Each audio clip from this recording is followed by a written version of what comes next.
Well, Zombie Hate Brigade has been kind enough to invite Denver Heavy Metal Society to their rehearsal space for an interview. So thank you guys for having us here. Thank you. Thank you.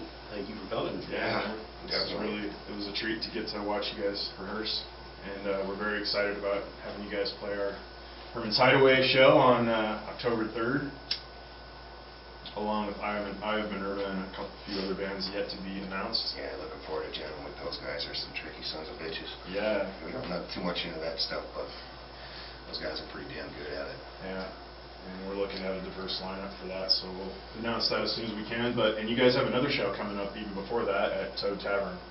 Excellent. Yep. Excellent.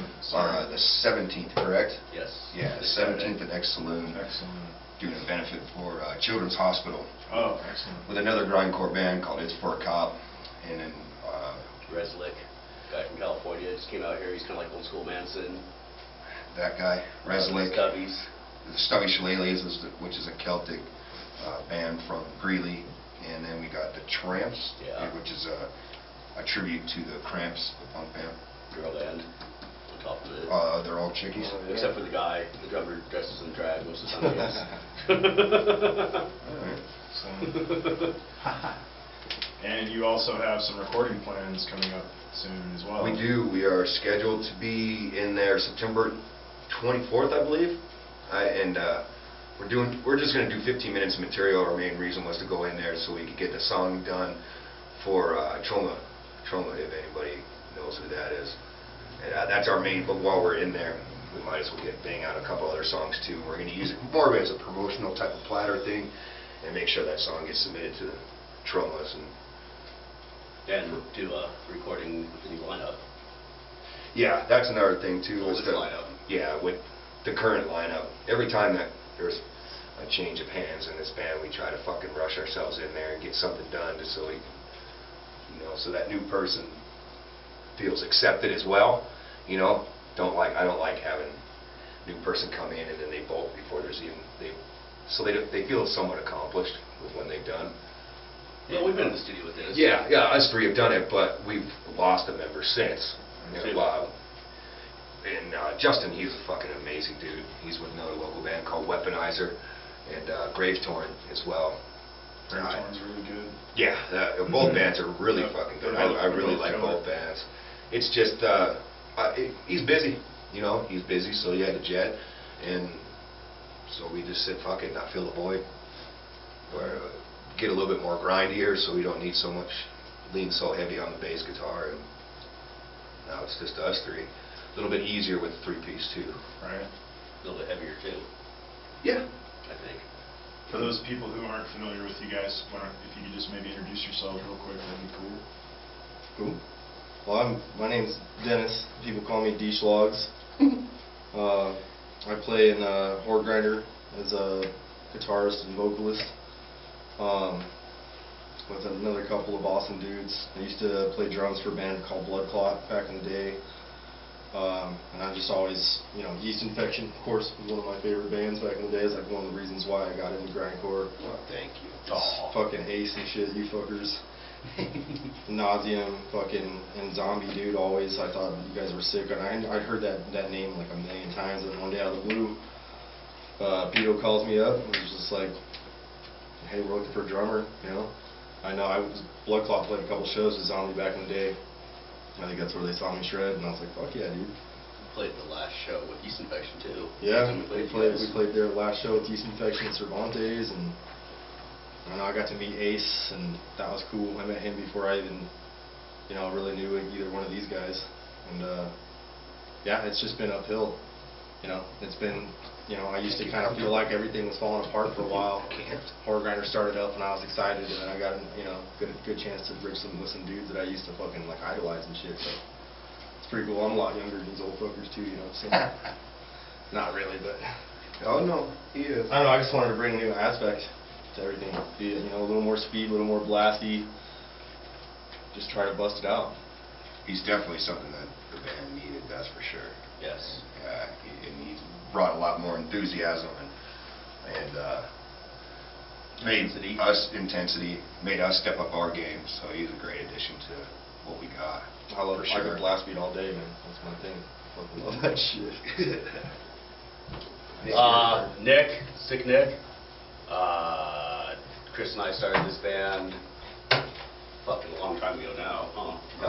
Yeah, December 2003. We'd been on hiatus after yeast infection kind of falling apart, and Chris called me up one day about a year later and said, let's start something new, and here we are, freaking 10 years later, still doing it. Started out as a mediocre death metal band, went into the studio, realized we didn't like what we were doing. Realized, you practice it and rehearse it and all that you want, and then you get in the studio and you're like, that sucks. So went back into the basement for 7 months, rewrote all of the existing material, made it faster and shorter. Still don't like it. We still put the album out, stuff but finally.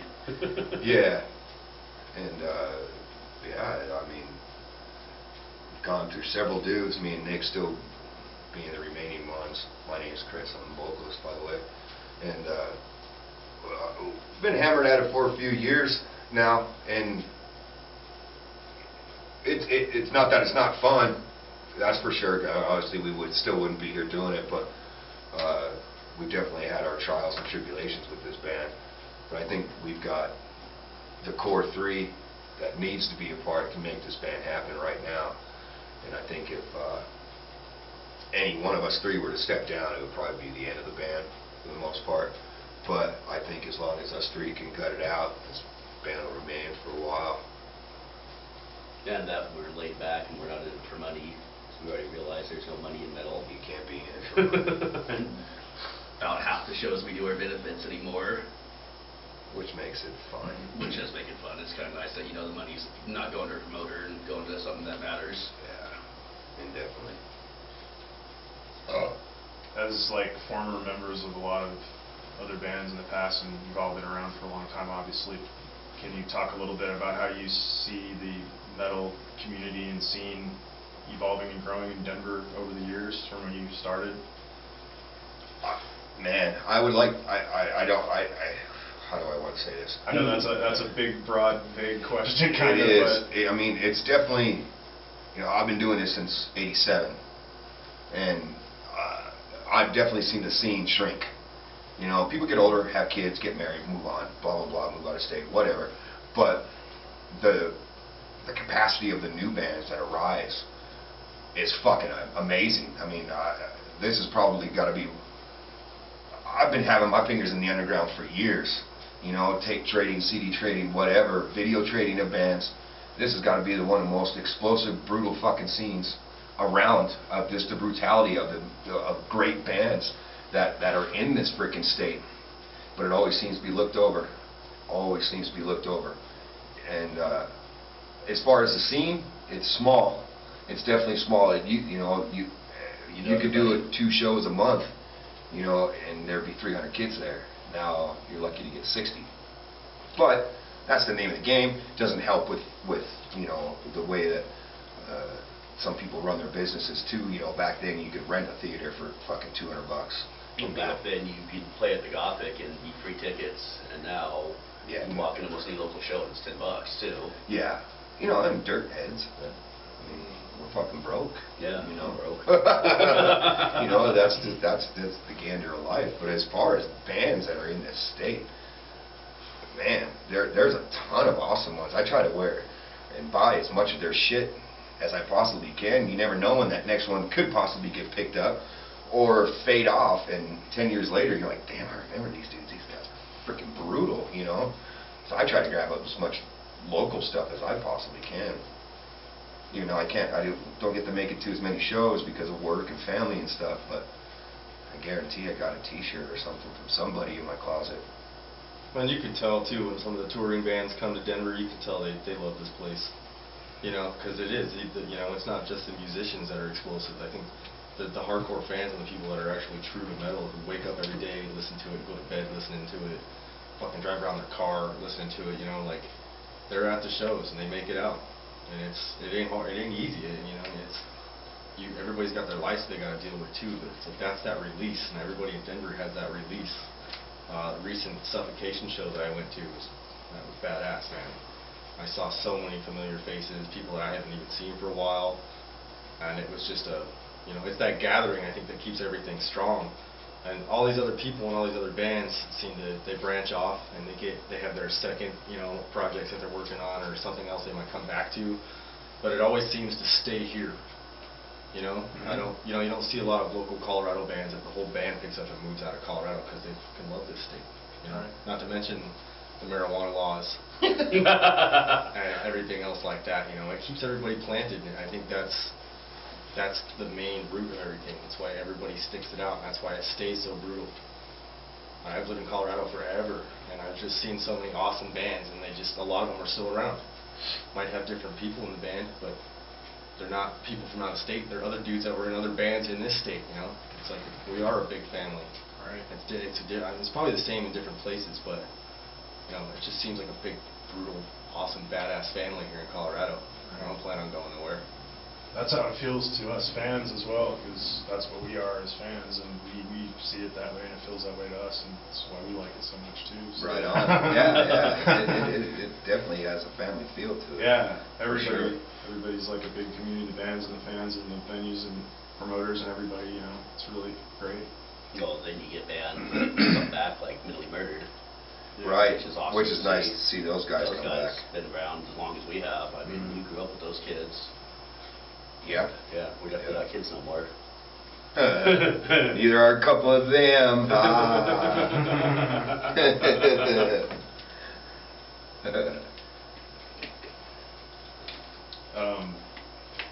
Do you have any particularly colorful stories that you'd like to share that are in the history of Zombie Hate Brigade that would be interesting to fans and new people alike? Oh, man. Last carry-on crawler show with stabbing. That was pretty fucking crazy. The first lineup that we had with the band, we played in Greeley, and we had friends that came from Denver and whatnot.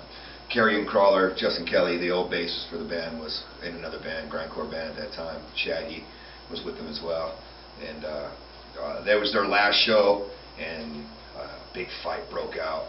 I'm outside munching on cheeseburgers, after our set, and I'm trying to get through the crowd, and all of a sudden I just see that people are like erupting, and the music stops, and I'm like, okay, there's something wrong, and then they open up these two big bay doors, basically to get out of the garage. People fucking filter out of it, and I see the drum set is like destroyed, and I'm like, wow, fuck, what the fuck happened, and I see my friend Danny push himself up, and I'm like, damn, he's been our friend forever. He's a stocky little mean little fucker. And I was like, damn, somebody finally got the best of him. I was like, holy shit, I was like, I never thought I'd see that day because he's mean. When it comes to brawling, the dude's good. And I was just like, holy shit. So I started to walk towards him, and I saw blood come out of his chest.